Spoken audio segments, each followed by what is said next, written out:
ভাবুন তো একবার, শয়তান যদি সত্যি ইন্টারনেট পেত, সে কি শুধুই মিম শেয়ার করত, না সে গুগলের চেয়েও স্মার্ট হতো, ফেসবুকের চেয়েও জনপ্রিয়, আর টিকটকের চেয়েও আসক্তিকর? কারণ তার লক্ষ্য একটাই, বিশ্বকে ধ্বংস করা, ধীরে ধীরে, নিজের অজান্তেই। শয়তান প্রথমেই বুঝে যেত তথ্য মানে ক্ষমতা, আর আজকের যুগে মানুষ নিজের সব তথ্য, নাম, ঠিকানা, আবেগ, ভয় সবকিছু তুলে দেয় সোশ্যাল মিডিয়ায়। সে গড়ে তুলত ফেক নিউজের সাম্রাজ্য, ভুয়া তথ্য ছড়িয়ে দিত ভাইরাসের মতো। একটা পোস্ট, একটা হেডলাইন, আর একটা ভিডিও, আর আমরা তথ্য যাচাই না করেই সেটা বিশ্বাস করতাম, শেয়ার করতাম। ডিভাইড অ্যান্ড রুল, এটাই ছিল তার পূর্ণ ট্রিক। কিন্তু এখন সে করে লাইক অ্যান্ড রুল।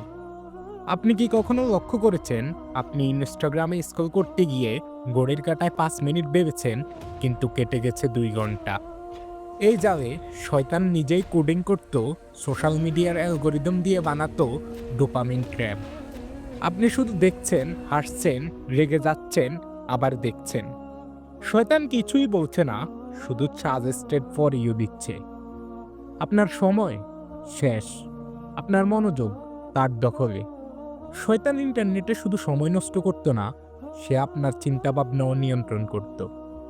এআই দিয়ে বানাতো সে এমন কন্টেন্ট যা আপনার অবচেতন মনকে প্রোগ্রাম করত।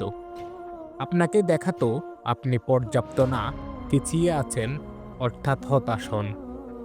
আপনার হতাশা থেকেই জন্মাতো তার শক্তি, এবং সে আপনার চোখের সামনে shopping ad, fake success story, pornography আর অগণিত প্রলোভন ছড়িয়ে দিত।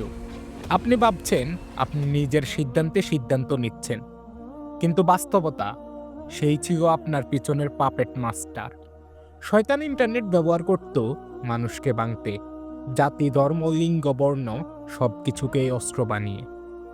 সে বানাতো ট্রেন্ড, হ্যাশট্যাগ, আন্দোলন, আর আমরা একে অপরকে ঘৃণা করতাম তার বানানো অদৃশ্য যুদ্ধের সৈনিক হয়ে।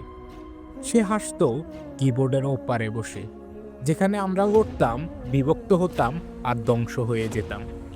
শয়তান এখনো ইন্টারনেট পায়নি, তবে তার প্রোগ্রামিং ছড়িয়ে গেছে আমাদের মধ্যে। প্রতিটি ক্লিক, প্রতিটি স্ক্রল, প্রতিটি শেয়ারে হয়তো সে আরও এক ধাপ এগিয়ে যায়। আপনি কি আরেকবার ভাববেন আপনি আসলে কার হয়ে কাজ করছেন? ইন্টারনেট কি এখনো নিরপেক্ষ, নাকি সেটাই এখন শয়তানের আধুনিক অস্ত্র? কমেন্টে লিখে যান, আপনি যদি শয়তানকে ইন্টারনেট থেকে থামাতে চান, তাহলে প্রথমেই আপনি কী করবেন? এই প্রশ্নই আপনার মুক্তির প্রথম ধাপ হতে পারে।